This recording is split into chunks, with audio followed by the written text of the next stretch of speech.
On October the 29th, 1887, Beau Ford wrote in her notebook that the morning temperature in Sage Hollow stood at 26 degrees before sunrise, climbed to 43 by noon, and fell again by dusk with a speed that skinned water pails over between supper and prayer.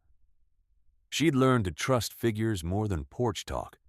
The settlement held 312 souls that season, according to the church tally posted in September, clustered along a creek bend in the Wyoming Territory, 12 miles from the nearest rail spur, and farther still from any promise that arrived when needed.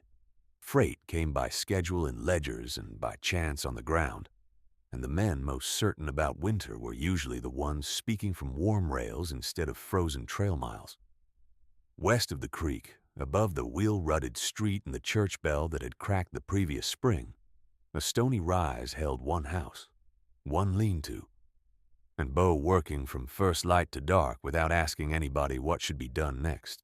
Beau had buried her husband Elias 3 winters earlier, after a hay wagon went over in wind-hardened ruts and dropped its full weight before any hand could lift timber clear. The death had lasted only minutes, but its consequence lasted in every hinge she repaired alone and every bucket she carried without witness. She was 36 that autumn, narrow through the shoulders from labor, hands thick at the palms, and fingers roughened white where lime and salt dried the skin, with a face cut by weather in the plain way frontier years carved everybody eventually. She had no father or grandfather in Sage Hollow to recite what storms did in this basin, no old country proverbs, no inherited winter doctrine repeated from one generation to another. What she had were 11 years of notebooks wrapped in oilcloth and stacked in a pine chest under her bed, each page marked with dates, wind direction, creek height, first frost, last thaw, game movement, and bird departure recorded in pencil stubs sharpened with a kitchen knife. Those notebooks began in 1876, when she and Elias first rode in with 2 mules, 1 iron stove, and $7 after freight fees. The entries from that first year were sparse and uncertain, mostly measurements of failure. Potatoes blackened in ground not yet learned. Beef lost to rot in a warm spell she had judged wrong. 2 weeks of flour gone to weevils because she trusted a sack seam instead of a sealed barrel. By 1880, her lines grew precise. By 1883, she wrote less and observed more, then returned at night and filled each margin with comparisons across years.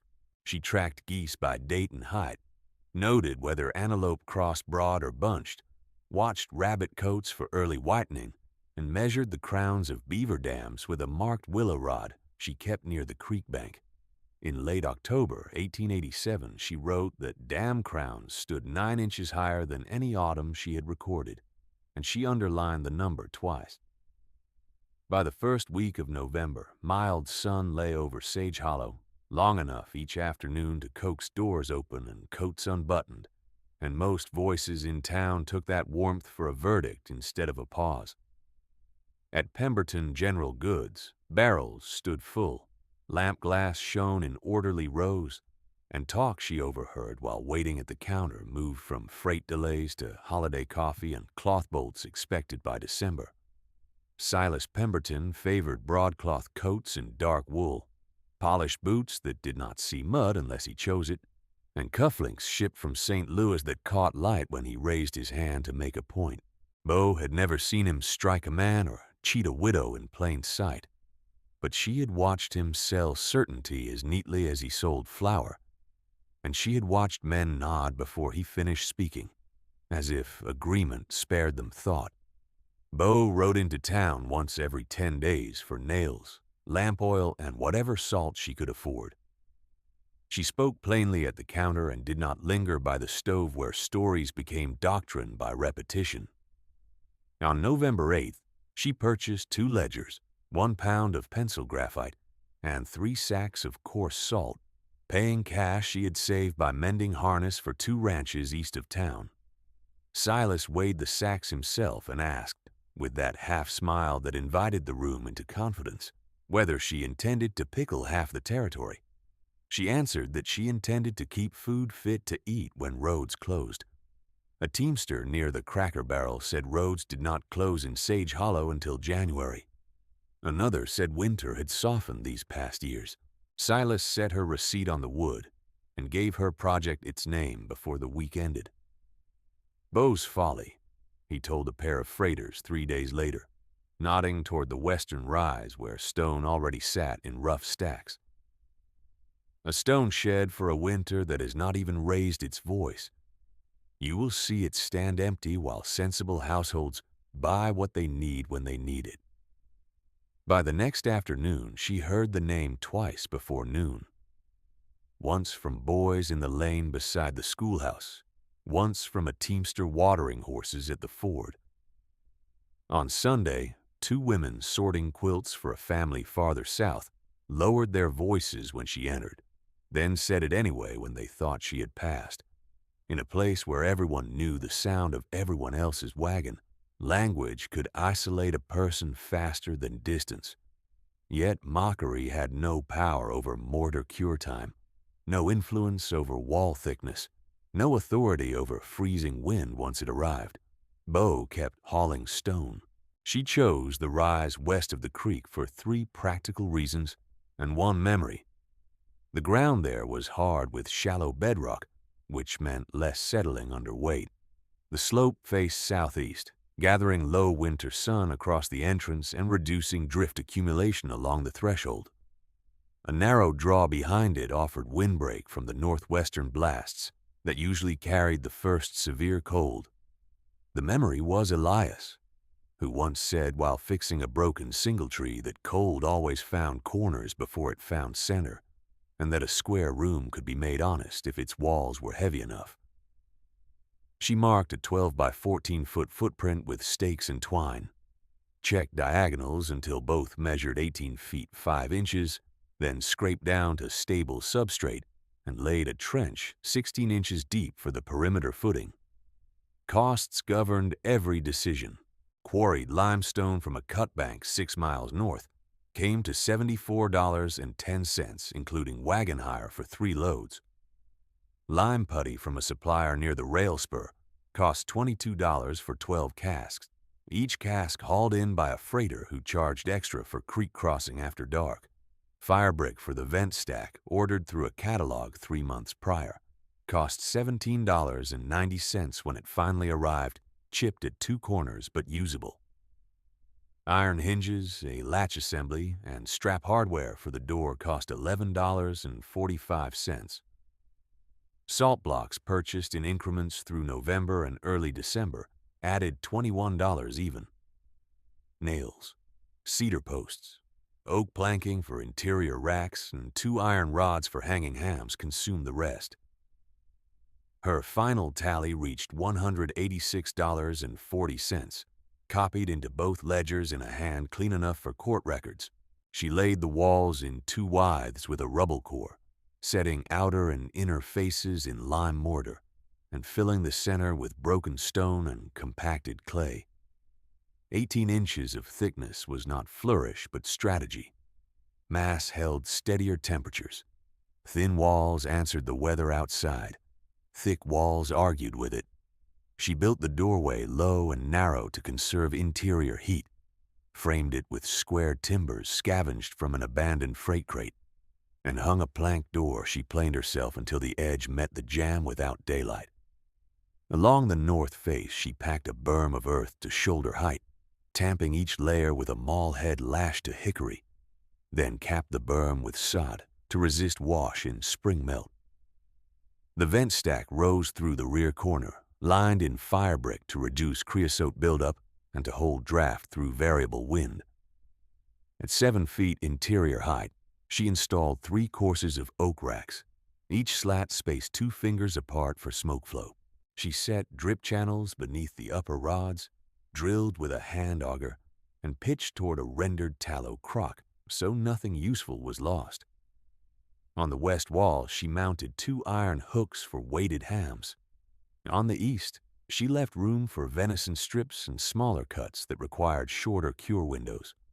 The floor remained packed earth over stone screenings, swept daily and dusted with ash to deter insects. She cut a narrow external trench to carry runoff away from the threshold, then lined it with flat rock so meltwater would not pool and freeze at the door. Work drew eyes. Laughter came with some of them.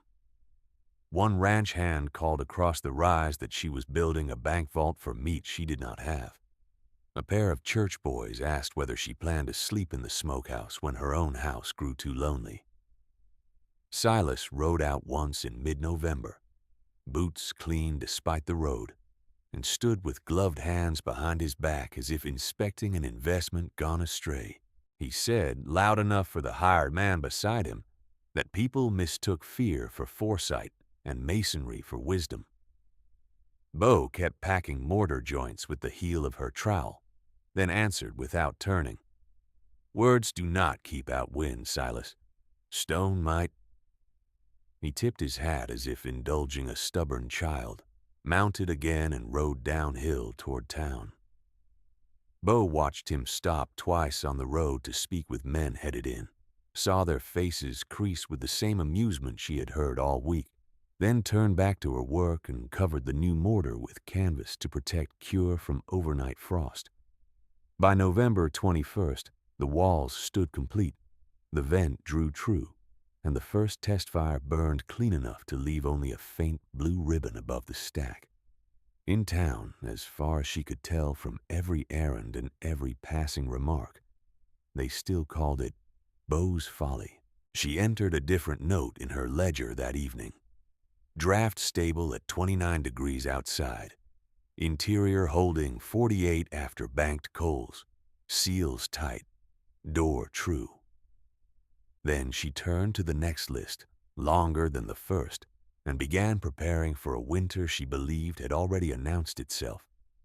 Her next list began with salt and ended with roots. On November 22nd, with dawn at 19 degrees and a hard crust on the creek edge, Bo hauled 2 dressed hog quarters from the Calder Ranch and set them on the lower rack to test her cure schedule against the smokehouse's first full cycle. She measured each cut on a hanging scale, entered the weights in her ledger, and rubbed salt into seams until no damp flesh remained exposed. By noon, the interior held at 52 degrees near the doorway and 58 near the vent corner. By dusk, she had corrected the draft plate by a thumb's width and lowered the stack pull enough to keep smoke dense without turning bitter. The work was slow, methodical, and visibly unglamorous, which made it easier for the town to treat as obsession rather than planning. The settlement itself moved in the opposite direction. Men discussed Christmas coffee. Women compared cloth shipments that had not yet arrived, but were treated as near certainty. Children chased each other through thawed wagon ruts while elders leaned into the warm side of each day and called it evidence. The prevailing confidence rested on 2 assumptions: that the freight road would hold, and that game would remain close to the basin until late January, as it had in milder years. Bo trusted neither assumption without fresh signs. She rode her usual loops at first light, checked creek speed against bank ice, watched where antelope cut across open benches and marked every absence as carefully as every presence. On November the 27th, she rode north along the ridge above Sage Hollow and counted only 2 meadowlarks where she had recorded 14 in the same corridor the previous week. On November the 29th, she noted rabbit coats whitening unevenly but early, with flank patches already pale despite moderate afternoons. On December 1st, she found beaver activity concentrated on reinforcing upper crowns rather than widening lower channels, a choice animals made when flow pressure and freeze risk converged. None of these signs alone would have carried authority in town.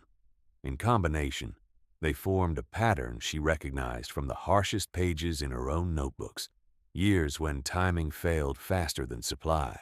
On December 3rd, shortly after noon, she reached the north ridge under a low white sky and found the sequence she had feared assembled in full. Mule deer trails that had been trampled deep 3 days earlier lay unused. edges already crusted by wind-driven powder.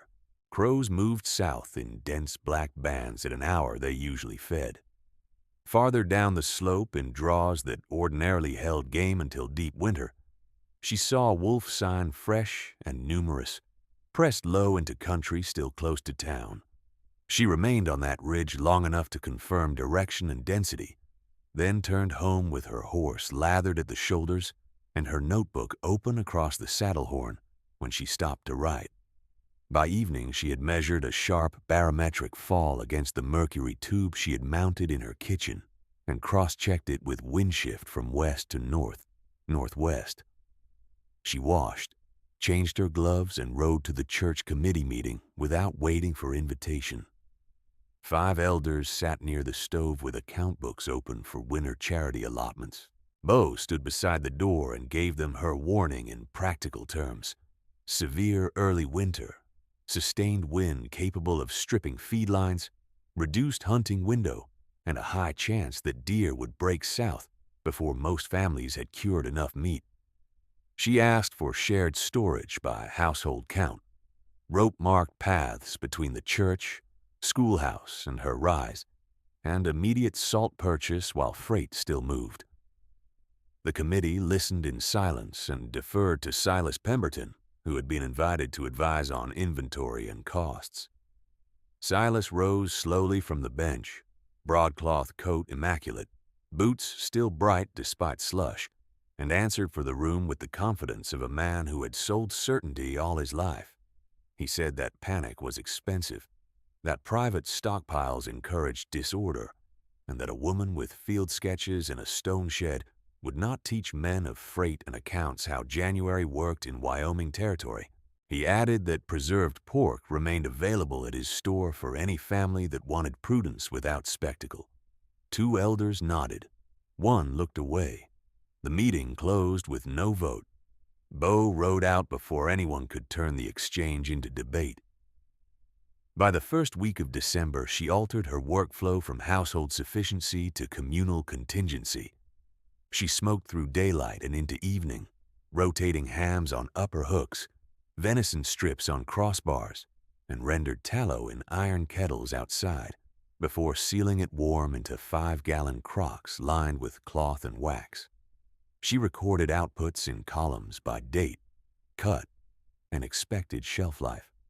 28 hams by December 14th, 80 pounds of venison strips by December 18th, 40 jars equivalent in rendered fat and broth stock by December 20th, with spoilage rates lower than her 1884 trial year, because she had improved airflow spacing between racks from 2 fingers to 3 in the upper tier. By the second week of December, social exclusion hardened into policy in small places, where no formal policy existed. 2 church women redirected a flower drive away from Bo's rise, though she had offered storage space. A ranch foreman told his sons not to carry errands west of the creek because he did not want them learning fear habits. Silas refused her request for bulk salt unless she paid triple his ledger price, then repeated to waiting customers that coin should be saved for spring seed instead of squandered on panic cured in stone. Bo did not argue at his counter.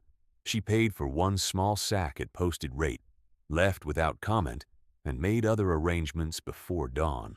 Those arrangements required labor instead of money. She spent 2 days repairing a broken corral gate for the Harlan place and mending harness straps at the Ortiz Ranch in exchange for coarse salt blocks and 1 barrel of cracked corn she could convert into porridge stock.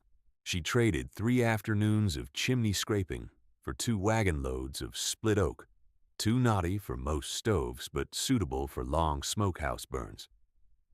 She cached buffalo chips under oiled canvas in an underground pit beside her lean-to, layering dry clay between courses to keep moisture from wicking through.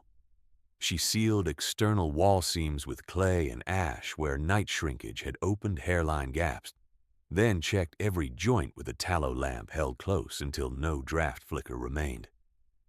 On December 20th, a thaw settled over Sage Hollow at 38 degrees by midday, soft enough to turn hard lanes into dark mud and warm enough to loosen discipline.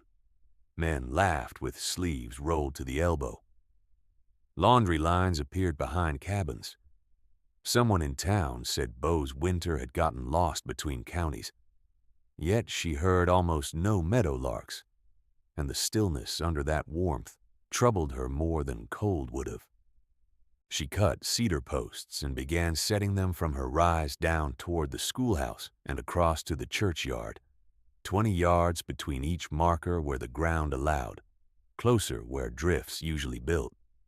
Between posts, she lashed braided rope at hip height for adults and shoulder height for children, then tagged each junction with cloth strips dipped in lampblack so touch could distinguish direction when sight failed.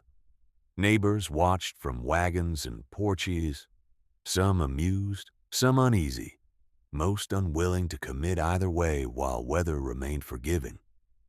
One man called the lines laundry for a storm that had changed its mind. Another asked whether she planned to herd townsfolk like cattle. Bo answered both with the same economy she gave to measurements. When snow takes the road, hands will need a road they can feel. She kept tying knots. She kept spacing posts.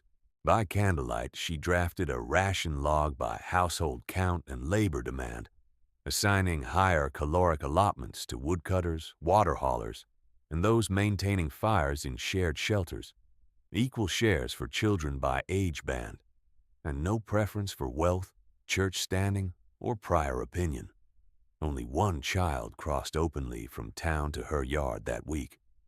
Ruth Calder, 12 years old, thin as a switch but steady in gait, began arriving with a bundle of kindling balanced against her shoulder and a question ready before she set it down. She asked why Bo stacked heated stones near the doorway. She asked why broth was thickened with tallow on the coldest nights.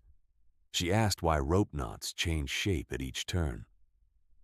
Bo answered each question with demonstration instead of lecture, placing Ruth's hand on the notch patterns and making her walk a short, blindfolded route from post to post until she could call each junction by touch.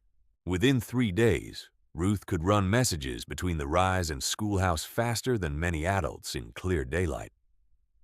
On January 6th, just after noon, the first true blast arrived. Temperature fell from 21 degrees to -16 before evening meal, and by dawn, wind drove near 60 miles per hour across open ground, lifting snow into moving walls that erased fence lines, wagon tracks, and distance itself. Doors froze into their frames. Windows filmed over from the inside. Horses turned their hindquarters to the gusts and would not face the road. Bo lit the smokehouse fire before sunrise, banked coals deep, and posted Ruth at the first rope junction with instructions to return every quarter hour for hand warming and status. For 2 days, hunters attempted short runs and returned with little. On January 9th, they came back empty after a longer push south, faces gray with cold and frustration, reporting what Bo had warned in December. Mule deer had already broken through the canyon corridor ahead of the storm's second wave, leaving rifles plentiful and game scarce. That same evening, a drift load tore loose part of Pemberton's warehouse roof. Kerosene in his rear stock turned sludgy in unheated corners.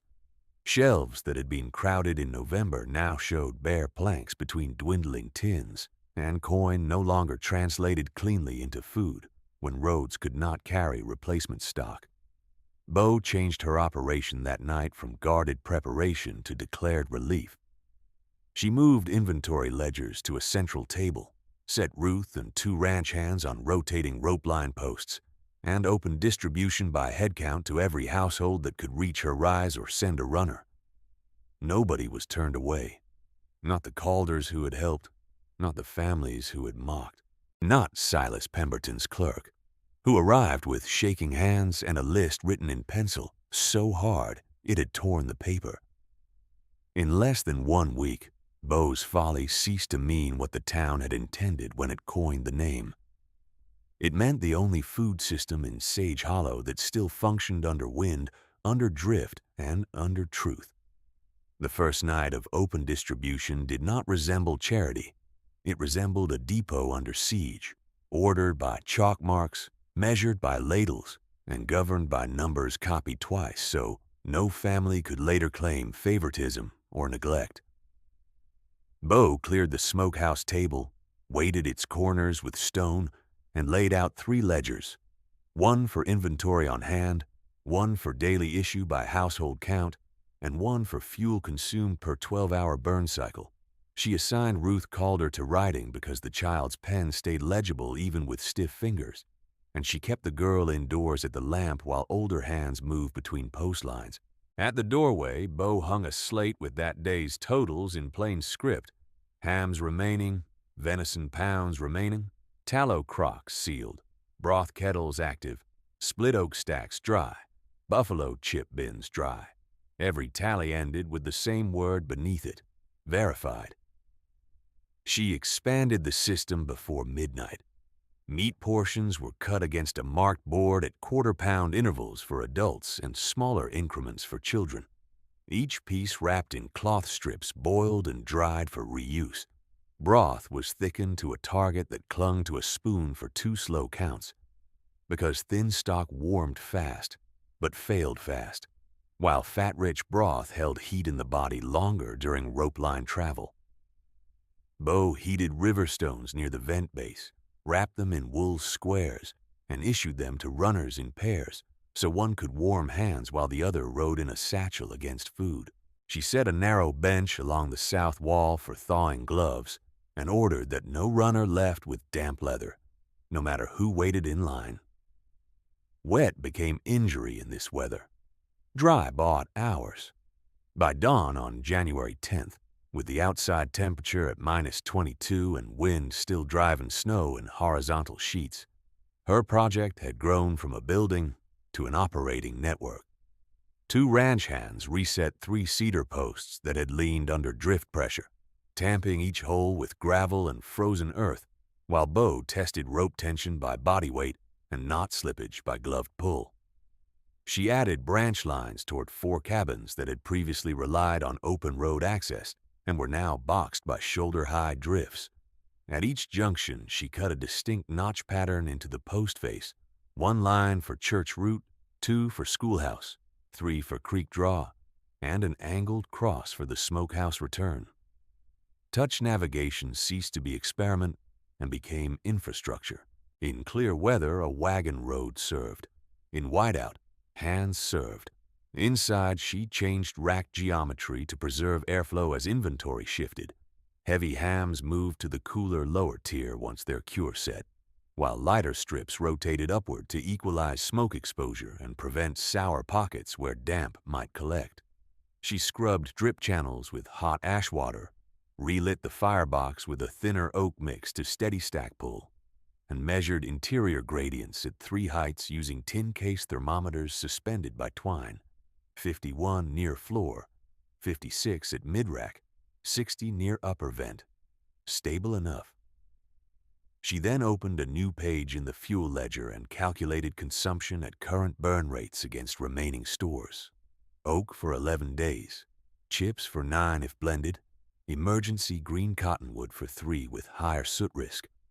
She marked the margin with 1 directive for all helpers: chips only on night watch unless wind exceeds 60. Even under strain, the old social hierarchy tried to reassert itself. A cattle foreman arrived with 2 hired men and asked for double rations on account of his employer's standing and tax contributions to church repairs. Bo asked for household count, labor assignments, and existing stores. When the answers came short and evasive, she issued the same allotment received by widows, clerks, and freight drivers with equal body numbers. The foreman spoke loud enough for the line to hear that Bo's folly had become Bo's courthouse, and that no one had elected her to judge hunger. She did not raise her voice. She turned the ledger toward him, pointed to the column where laboring households received increments for wood hauling and rope maintenance, and said he would receive more the same day his hands took a shovel and held a post in wind. The men returned an hour later with picks. That afternoon, 2 churchwomen who had once redirected flower drives around her rise came to the yard with aprons pinned high and mouths tight against cold. One asked whether families of proper standing might collect at the side door to avoid waiting among ranch laborers and boarders. Bo replied that side doors froze first, and lines moved faster when all hands stood in one queue. The second woman said quietly that public mixing invited disorder, and that children should not hear fathers corrected by a widow in work clothes. Bo handed each of them a pair of wool wraps and asked them to carry heated stones to the oldest households on the church route. They hesitated, then took the bundles and walked. Mockery survived in tone, but necessity had already drafted its critics into service. Silas Pemberton came near sunset on January 10th, wrapped in a good coat gone stiff with rime, 2 fingertips bandaged beneath wool. He stood outside the post line with the posture of a man accustomed to counters between himself and petitioners, and he requested supply credit for 3 customer families who still held store accounts in his books. Bo asked for names, head counts, and whether those families had fuel.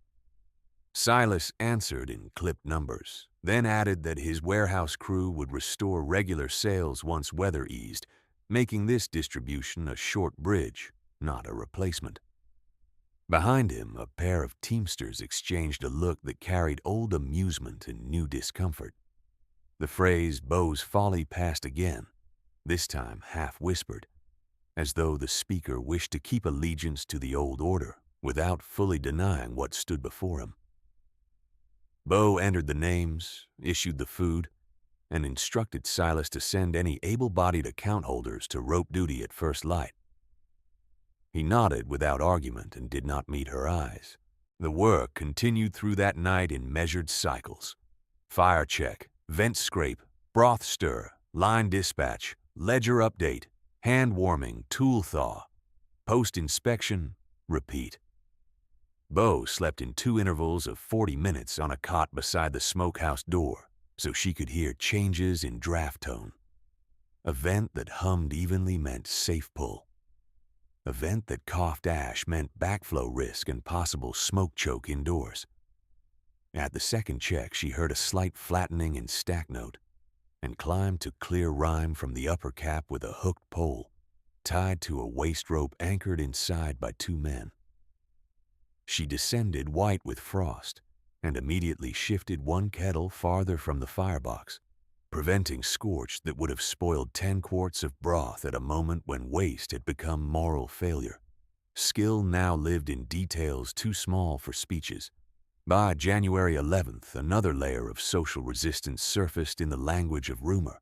A clerk from Pemberton's store told those in line that Bo diluted broth for households she disliked and saved stronger stock for families who praised her early warnings. A ranch widow repeated that story to Ruth while waiting for her portion, and Ruth carried it, distressed and indignant, to the ledger table. Bo did not answer with anger. She called 3 waiting adults by name, set out ladles, and had each draw from separate kettles into marked tins, then weighed fat content by cooling a spoonful on snow and counting surface set. Results were posted beside the slate totals for all to read, identical within narrow margin. She then invited the clerk to take over kettle rotation for 1 shift under supervision, so he could see the sequence from salt barrel to serving ladle. He declined and left early, but the rumor lost force because process had been made visible. That same day, she expanded training. 10 adults learned blind root movement by gripping rope with 1 hand and shoulder contact chain with the other, stepping on spoken count to avoid drift holes concealed by wind crust. 4 learned emergency door clearing with shovel angles that reduced cave-in onto thresholds. 2 learned stovepipe de-icing by warming exterior collars before striking brittle buildup. Bo required every trainee to repeat the method back before receiving assignment, and she paired the strongest men with the least experienced women, so skill transfer moved faster than custom would normally permit. No one was exempt from instruction. including Silas, who spent 1 full hour recording inbound and outbound quantities under Ruth's correction when his sums drifted from head count to account value. In weather like this, arithmetic had to feed bodies, not ledgers. Late on January 11th, warning signs multiplied in ways that demanded attention from anyone willing to observe without pride. Snow crystals changed from broad flakes to hard needles that stung exposed skin and packed tighter into seams, a common precursor to stronger pressure gradients. Smoke from the church chimney, visible only in torn intervals between gusts, no longer rose and dispersed but streamed flat and low along roofline before dropping, indicating heavier air and unstable flow near ground. Horses in the Calder pen turned their rumps north and refused feed for half an hour, despite hunger. Dogs that usually barked at every runner went silent and dug beneath wagon tongues. Bo checked her mercury tube at dusk and found a fresh fall she marked with a line and hour notation, then compared it to 3 prior entries from severe years. The pattern aligned too closely to ignore. She rode the nearest rope segment herself at twilight, not beyond sight of the smokehouse lamp, and pressed her gloved hand against drift faces where wind had carved sharp cornices above buried fences. The snowpack gave back a hollow thud in 2 places, suggesting voids near structures already loaded beyond safe margin. She returned, gathered the line captains, and ordered immediate reinforcement of church rafters with interior props, plus extension of the schoolhouse branch line by 1 post to bypass a sagging shed roof. A carpenter objected that the sky had lightened in the west and that the worst might have passed. Another said the sudden quiet between gusts signaled clearing. Bo answered by setting her notebook open on the table and pointing to dates where the same quiet had preceded the hardest strike by less than 12 hours. Quiet could be warning, not mercy. Some accepted her reading at once and moved. Others delayed, choosing to rest while calm held. Silas sent 1 man to assist and kept 2 at the store to guard what remained on his shelves, still unwilling to concede that protection of goods had become secondary to protection of roofs and lungs. The town did not divide cleanly between believers and doubters. It divided by speed of adaptation, and in winter that distinction measured survival more accurately than opinion. Bo did not spend words on conversion. She spent them on assignments. Post 3 reset before midnight. Church props cut to 8 feet 6 and wedged at beam points. Extra wraps issued to runners. Children kept indoors after dusk with warmed stones at their feet. Ruth remained at the ledger bench, safe beside the lamp, writing names as steady as any court clerk. Night closed early under a low iron sky. At the smokehouse door, Bo reviewed the numbers 1 more time, while wind struck the stone in irregular blows, like fists testing a wall for weakness. Inventory had narrowed yet remained viable if discipline held. Ropes were strained but intact. Routes existed where roads had vanished. Mockery still echoed in corners, though softer now, though tired, though no longer confident. Above all, the signs she trusted had sharpened, and she prepared Sage Hollow for what would come next, with the same stubborn precision that had raised 18-inch walls from bare rock when the town had laughed from warmer ground. Within 3 hours of that review, the quiet broke. At 11:40 in the night of January 11th, wind that had fallen to a deceptive murmur returned with a force that made the rope lines sing under strain, a high wire note rising and falling between posts as drifts surged across the yard. By midnight, Bo's outside thermometer read -28. At 1:30, it read -31. The gusts, judged by the speed with which loose snow crossed the lantern beam at the door, were again near 60 miles per hour and climbing. The storm had not passed Sage Hollow. It had circled and struck harder. Bo sent 2 line captains to the church route with spare shovels and 1 instruction repeated until each man could say it back. Keep the door clear. Keep the stovepipe clear, and do not travel alone between posts. She kept Ruth at the ledger bench with extra lamp oil and a wool blanket around her shoulders, then took the north branch herself to inspect the newer post by the sagging shed. Snow hit her face in sharp grains that stung like thrown sand. The post held. The shed did not. She heard the roof give with a flat timber crack and saw the line whip once as debris tugged it sideways, then settle when the cedar brace held under load. She marked the failure in her notebook and redirected that route around the collapse by tying a short bypass to the next standing stake. By dawn on January 12th, Sage Hollow had ceased to resemble a town and had become a set of buried forms guessed at through white motion. Fence tops disappeared.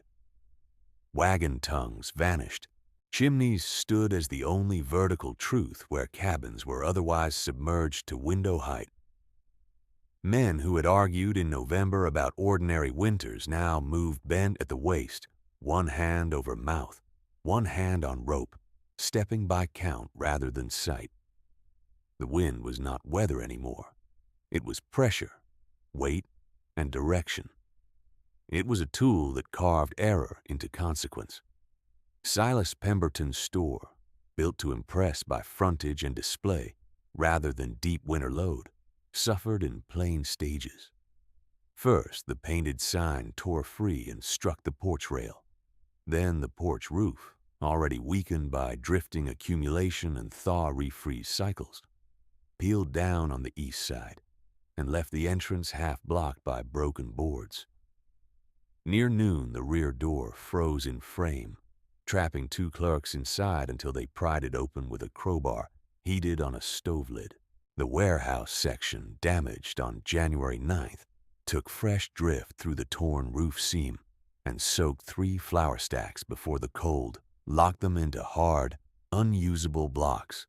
Silas moved goods by lantern light with 2 fingers bound against frostbite and found that his ledgers offered no remedy for wet flour and frozen kerosene. Status did not insulate a wall. Reputation did not warm a room. At the same hour, church props Bo had ordered the previous evening proved their worth. Rafters groaned but held where fresh 8'6" supports stood under beam points. The carpenter who had argued for rest worked that morning without speaking, driving wedges tighter with a mallet, while powder snow blew through a crack near the apse. At the schoolhouse, the added branch line kept traffic moving after the original lane disappeared entirely. Children and elders were already sheltering there in shifts, wrapped in blankets and assigned places by stove distance.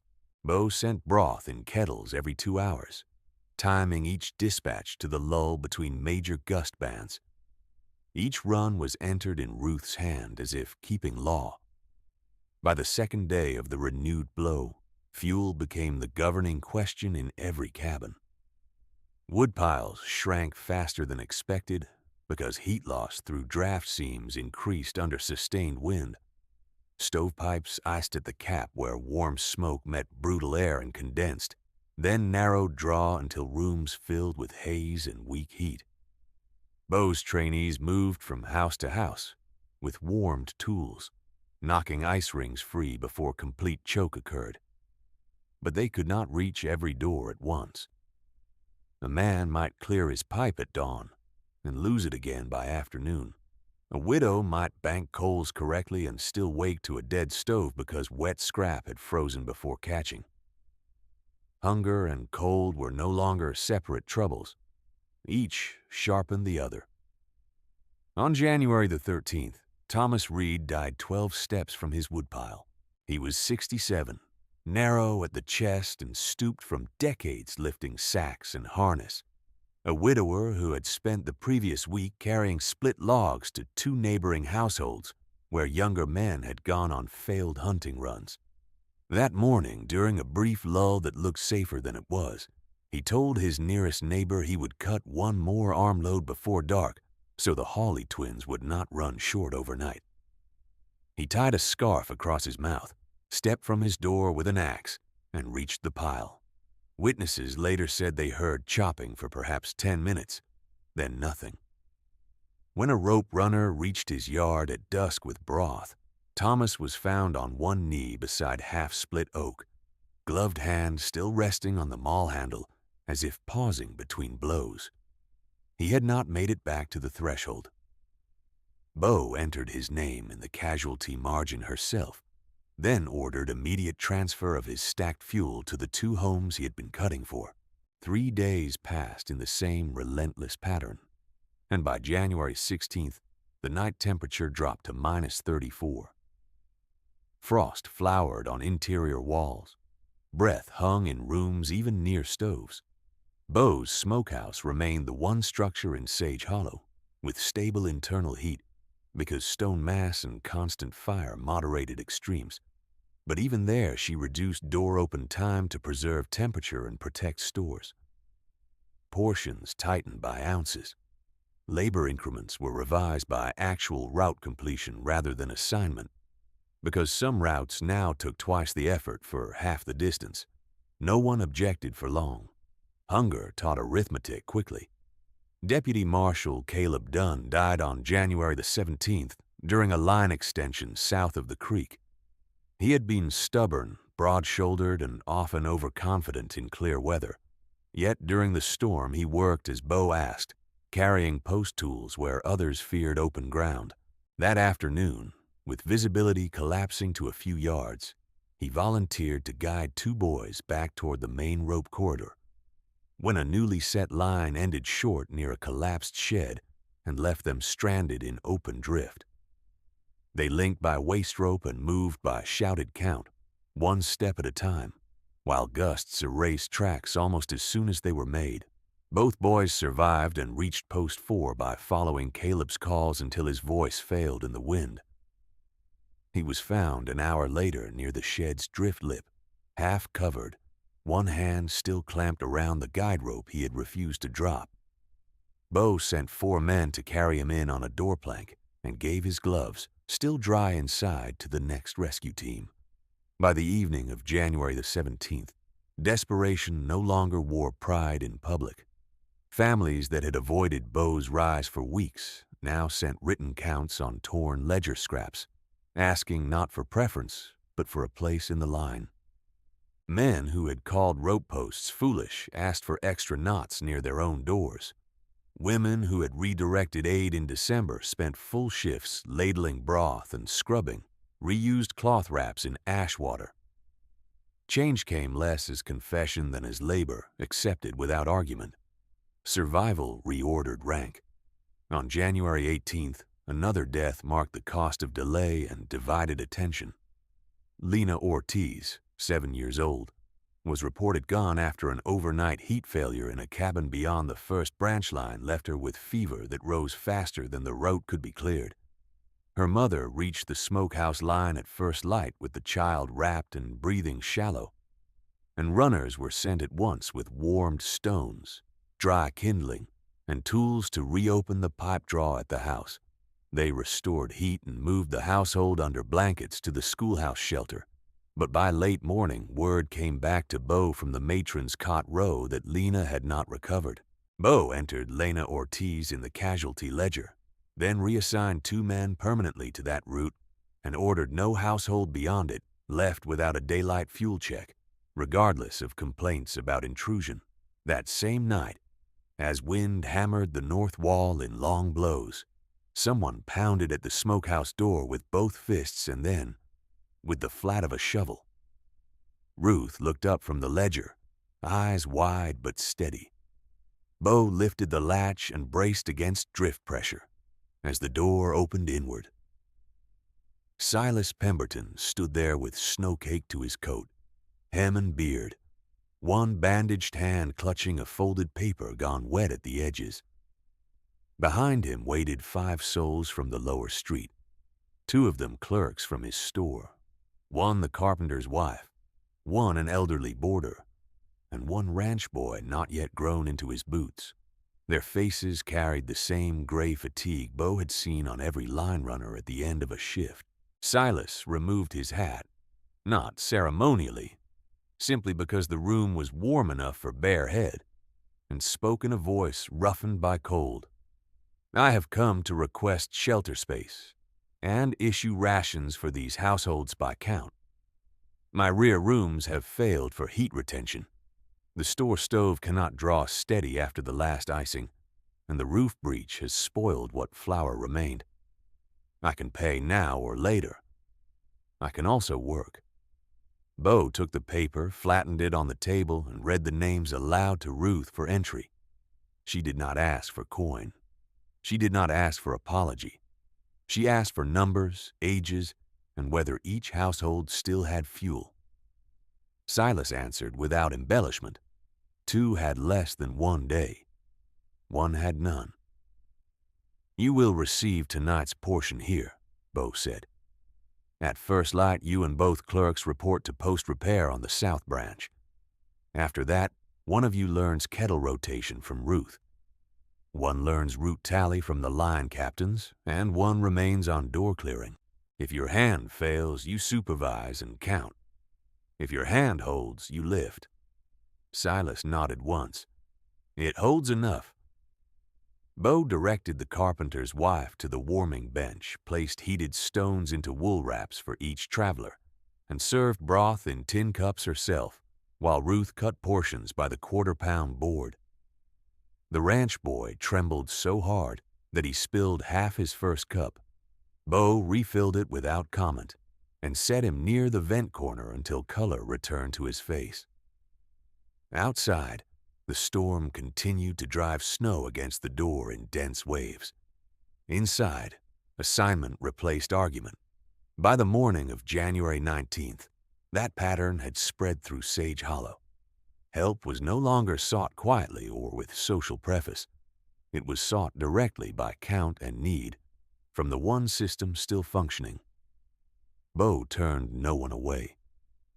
She expanded sleeping space into the lean-to, moved non-essential tools under canvas, and set 2-hour watches through the night for fire, roof load, and line tension. Silas hauled snow blocks to buttress the north wall between shifts, fingers clumsy in borrowed mittens. The former hierarchy stood in the same queue as everyone else, waiting for ladle and ration mark while wind tore at the buried town beyond the stone. Toward dusk that day, with the thermometer still below -30 and no freight team within reach of 12 drifted miles, Bo looked once across her ledgers, then out the narrow door slit toward the rope line vanishing into white, and gave the next set of orders as if she had been doing so all her life. The orders were practical, numbered and spoken to whoever stood nearest enough to carry them. Post 6 would be reset before full dark. The schoolhouse route would receive 2 extra lanterns shielded with tin collars. Every household on the South Branch would receive 1 daylight fuel inspection and 1 night check at the pipe collar until wind dropped below 40. Ruth would continue the ledgers but would sleep in 2 measured intervals whether she wished to or not. Silas and his clerks would haul snow and stone to strengthen the north face, then report at dawn for instruction on ration weighing. Nobody argued. Hunger had finished that work already. Through January 20th and January 21st, Bo turned relief into apprenticeship. She taught by hand and repetition, never by scolding. A ranch hand who had mocked her post-spacing learned to read knot codes in darkness by tracing each loop with mittened fingers until direction became reflex. A church elder who once deferred to Silas on every matter of supply learned to trim stovepipe icing with warmed blades and to listen for draft change in the tone of a fire. 2 boys from the lower street, both old enough to carry but young enough to be ignored in ordinary times, learned how to stack split oak with airflow gaps so wood did not freeze into one useless mass. Silas, broadcloth coat now patched at one elbow and boots whitened by salt, copied ration math from Ruth's figures into a clean book and checked each sum against head count, then checked again. The contrast that had lived in argument now lived in inventory. Bo's stone smokehouse, raised for $186.40, fed the settlement for 19 days of unbroken storm, through measured issue and disciplined fire. Silas's store, stocked at far greater cost, and once treated as the town's axis, had lost flour to drift melt, fuel to freeze, and authority to weather. His shelves no longer displayed abundance. They displayed the shape of miscalculation, broad and polished and empty. On January's 22nd, with pre-dawn still at -30 and wind finally easing between gust bands, Bo ordered a full roofload survey by rope team. They moved from structure to structure with poles and shovels, striking drift edges to locate buried lines before digging, propping where beams had bowed, marking unsafe entries with crossed stakes. At the church, they cleared one side to reduce uneven load. At the schoolhouse, they cut a trench wide enough for two-way passage so broth and fuel did not bottleneck at one door. At the Pemberton warehouse, they salvaged what could be dried, mostly beans in sealed tins and 2 crates of lamp wicks, and abandoned the flour blocks as livestock feed for spring if thaw did not spoil them first. By January 24th, the wind broke. It did not cease at once, but it lost its killing edge and settled into long, tired breaths across a town still half buried. The thermometer climbed to -12 by noon. Men stood upright for the first time in days. Women opened doors that had not moved without crowbars since the second wave. Children blinked at light reflected from drifts higher than fence rails. Bo kept the ration lines in place because calm after severe weather could still take the careless, and roads remained erased. She posted a slate outside the smokehouse with new instructions. Travel in pairs. Clear vents at dawn and dusk. Boil creek water before use. Report fever cases to schoolhouse matron before nightfall. 3 days later, they buried Thomas Reed on a ridge where wind had scoured ground, shallow enough to cut by pick and spade. The Hawley twins stood with their mother and held each other's sleeves while the pastor spoke. No one in attendance needed reminding that Thomas had died while cutting wood for others. On January the 29th, they buried Deputy Marshal Caleb Dunn with the same rope he had held wrapped once around his folded coat, not as symbol, but because his widow asked that what saved the boys should go with him. On January the 30th, they buried Marta Harlan after her stovepipe choked, and her fuel gave out in the night. The grave sat just downslope from the cottonwoods where the drift line had held long enough for men to cut through. Lena Ortiz was buried between them in a smaller grave lined with cedar boards, her father playing by lantern light after the storm, each stroke slow from exhausted hands. Bo stood at all 4 burials, hat in both hands, speaking only when asked for particulars of the final hours. Freight teams did not arrive until February 11th. By then, Sage Hollow had counted 287 surviving souls. The reckoning began before any formal words in the plain choreography of who walked where.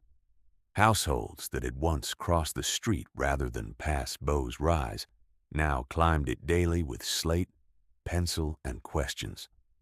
The church committee reopened its winter books and entered her ration ledgers beside charity accounts as official record. Parents who had warned children away sent them to Ruth for knot practice. The phrase Bo's folly remained in circulation for a short while, but stripped of its old sneer, spoken now as shorthand for building that could endure what confidence could not. Silas came last, as he had in the storm line, and he came publicly. On February 16th, at a church gathering called to allocate freight and plan spring repairs, he stood near the cracked bell rope in a coat that no longer fit his reduced frame and asked to speak before inventory began. He did not decorate his admission.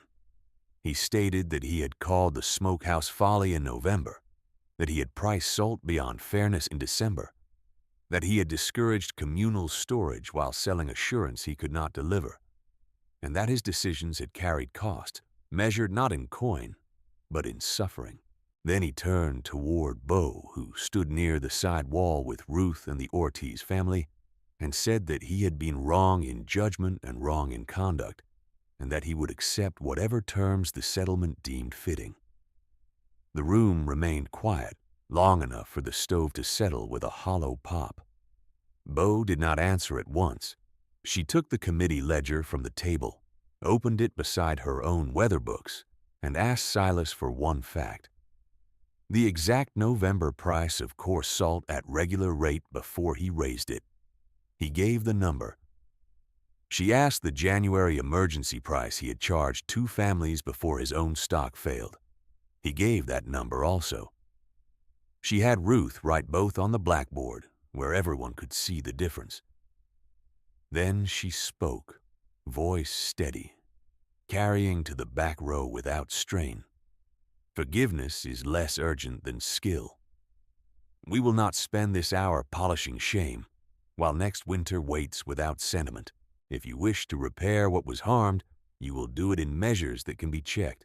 Stone, salt, logs, fair ledgers, open stores, not speeches. She set terms with the same precision she had set post-intervals in the thaw.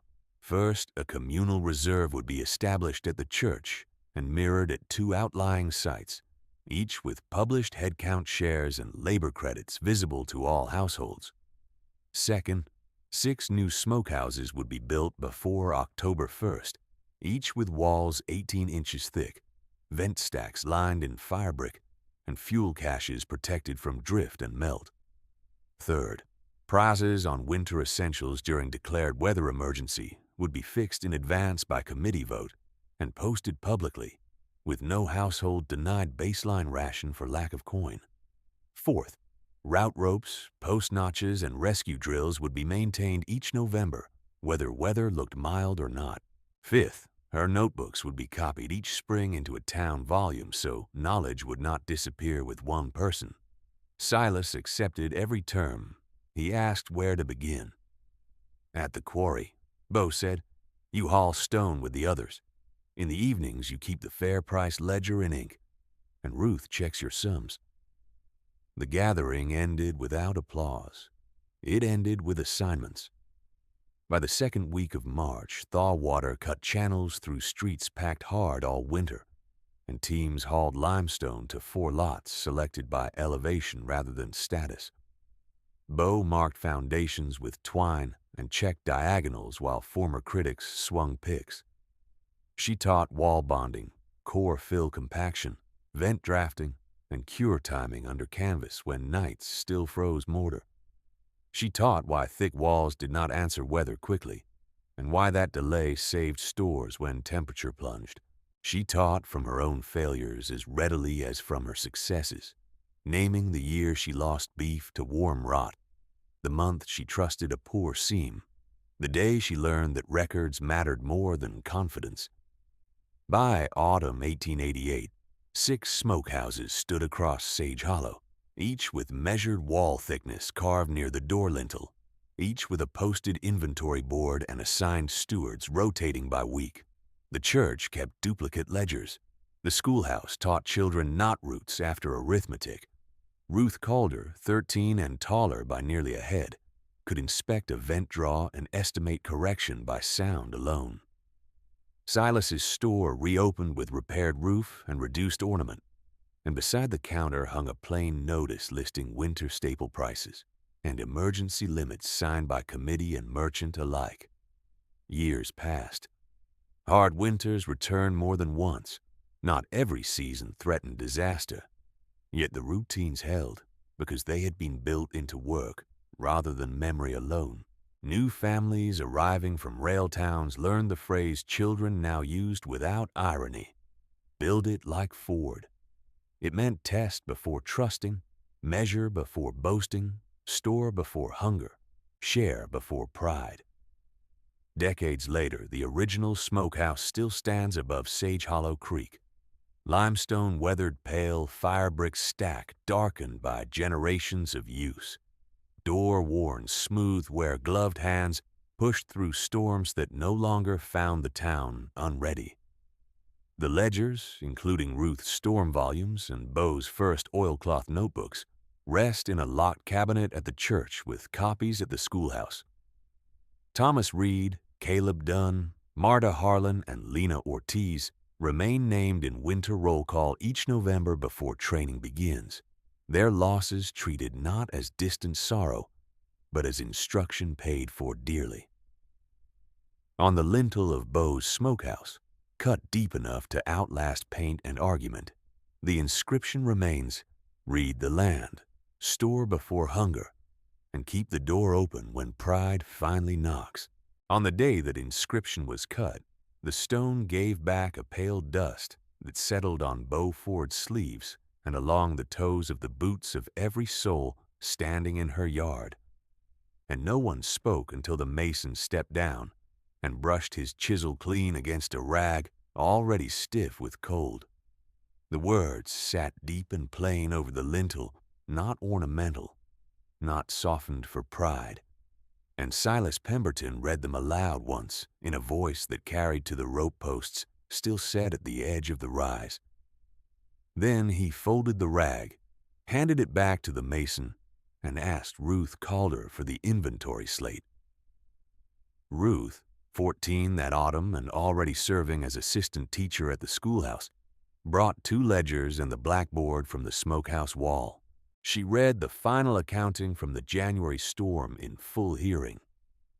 28 hams issued and consumed by February 9th, 80 pounds of venison strips issued by February 3rd, 40 jars equivalent of rendered tallow and broth used by February 11th, cracked corn from the Ortiz trade emptied by January 27th, oak reserve depleted to 1/4 cord by the day freight arrived, buffalo chip cash exhausted on the second night after windbreak, no spoilage losses after open distribution began, 4 names entered in the casualty ledger. She set the chalk down afterward and did not wipe the board. By the first week of November 1889, Sage Hollow had converted memory into drill. At dawn, the bell at the church rang 3 measured strikes, and households reported by route rather than by family name. Children took the lower rope first with mittens on and eyes covered, learning post notches by touch while older hands timed them from smokehouse door to schoolhouse stove. Bo stood at junction 3 with a cedar pointer and corrected grip, step spacing, and voice signals. She was not gentle in method, but she was precise, and no parent objected because every parent remembered what confusion had cost. When a boy stumbled and reached with both hands, she reset him to 1 hand on rope and 1 free for balance, then made him walk it again until he could do it without panic. At noon the same day, the church committee opened the communal stores under public count. Salt blocks were weighed and logged at 32 pounds each. Fair price flour sacks were stamped with date and source, and kerosene tins were marked with minimum issue lines that no merchant could cross during declared emergency. Silas kept that ledger now. His handwriting remained elegant, but his columns had changed. Account value no longer appeared beside household names. Head count, labor contribution, and medical needs stood in its place. When 2 newcomers from the rail spur asked why the merchant did not control winter sales as in other towns, Ruth pointed to the casualty roll and answered, "Because this town already paid for that lesson."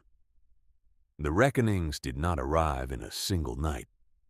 They came in practical encounters that left no room for evasion. On a bitter morning in January 1890, the church elder who had once looked away during Bo's first warning came to her rise carrying a split maul handle and waited while she finished checking vent draw. His name was Nathan Crowell, and he stood with his hat in both hands and said that in December 1887 he had recognized fear in the room and chose silence because silence protected his standing. He said he had watched her leave the committee meeting and had told himself restraint was wisdom, then watched Thomas Reed buried and knew restraint had been cowardice. Bo listened without rescuing him from the words. When he finished, she handed him hickory for a new handle and said, "Set it true and teach 3 younger men why you came." A week later, Martha Bell and Irene Holt, The two churchwomen who had redirected aid around Bo's yard arrived with baskets of mending and a written request to manage cloth sanitation for winter stores. They admitted what had never been said plainly. They had treated preparedness as accusation and treated a widow's independence as disorder because they feared the social terms of town life changing under their feet. Bo asked whether they would run wrap sterilization for all routes without ranking households by pew or surname. Both answered yes. She gave them the ash water protocol, boiled times by elevation, and a key to the drying shed. Neither woman asked for absolution. Both returned every week for 14 years. By late March 1891, one of the teamsters who had repeated Bo's folly at the ford stopped at the Smokehouse after delivering quarry stone and told Silas that he had carried that phrase to 3 counties as a joke. He asked Bo, in Silas's presence, whether she wanted him to correct every version he had spread. Bo replied that language repaired best when tied to work, and told him to carry measured plans instead. 12 by 14 footprint, 18-inch wall, fire brick lined vent, earth berm to the north, dual ledgers stored apart. He did. Within 2 seasons, 2 settlements beyond the rail spur requested copies of Sage Hollow's winter protocol, and Ruth mailed hand-copied versions with route diagrams and ration tables. On April 18, 1893, the schoolhouse hosted the first formal reading of weather indicators as curriculum, and the strange details once mocked became required instruction. Beaver dam crowns were measured each October with marked willow rods. Meadowlark departure dates were entered in a public ledger. Rabbit coat change was tracked by week, not rumor. Crows moving in dense noon bands were flagged as migration stress, not superstition. Barometric readings from Bo's crude mercury tube were compared against rail reports when available, and when they conflicted, route checks began anyway. The tube itself cracked in a shell fall in 1896. Bo kept the glass and brass fittings in a labeled pine box, and Ruth placed it in the church cabinet as a teaching relic marked, "Useful until broken," replaced by better instruments, "Lesson unchanged." In February 1898, after a shorter but hard storm, the last original rope segment from Caleb Dunn's rescue line frayed beyond safe use. The committee voted to burn it for ceremony. Bo refused. She ordered it cut into 3 lengths instead. 1 mounted at the schoolhouse, 1 kept at the church ledger table, 1 hung inside the smokehouse door, where every trainee could grip the worn fibers before first drill. "Tools that carried the living do not become ash for comfort," she said. No one argued. The replacement line was braided by households in a single day and tested before dusk. Bo aged in motion rather than retreat. At 50, she still climbed roof ladders when younger men hesitated. At 58, she shifted from hauling to instruction and spent more hours at the table, writing corrections in margins and updating fuel formulas for larger household clusters as Sage Hollow grew to 349 souls. At 59, she turned authority over daily store checks to Ruth Calder. Now, Ruth called her Harlan after marriage, while retaining final say on emergency declarations. Silas, stooped and slower, still arrived each November with fresh ink and weighed salt with fingers that never fully healed from the storm. They worked side by side without performance. Her most direct response to the town's old cruelty came at the Winter Assembly of 1904, when a new councilman proposed easing storage standards because recent seasons had been mild and stone maintenance costly. Bo stood, placed both hands on the table, and delivered one speech that was copied into the town volume without alteration. "I will not pretend your earlier words did not wound. They did. I will not pretend our dead can be balanced by improved manners. They cannot. But I did not build for revenge, and I did not keep ledgers to win arguments. This settlement survives by disciplines that feel excessive until the hour they become necessary. If you seek forgiveness, seek it in labor that outlives your comfort. Measure wall thickness. Publish prices. Drill routes in fair weather. Feed the doubter first when the wind rises, because hunger does not wait for moral clarity. The motion failed by unanimous vote. Beau Ford died on January the 12th, 1911, in her own house above the creek after checking the November logs one final time and asking Ruth to confirm salt weights at first light. She was 59 years old. Snow fell that day in light, steady bands, and every route post in Sage Hollow carried a black strip of cloth until burial. Her service was held outside the smokehouse she built, with doors open despite the cold, and the 4 casualty names were read before hers, as she had required in writing. Silas spoke briefly, then handed the ledgers to Ruth in view of the full town.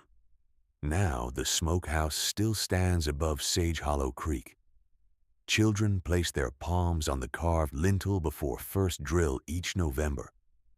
The church cabinet still holds the oilcloth notebooks, the cracked mercury tube parts, and the rope segments cut from Caleb Dunn's line. The fair price board still goes up when storms threaten.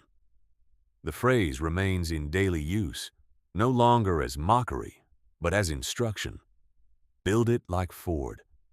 And when weather turns and pride hesitates at the threshold, the door opens.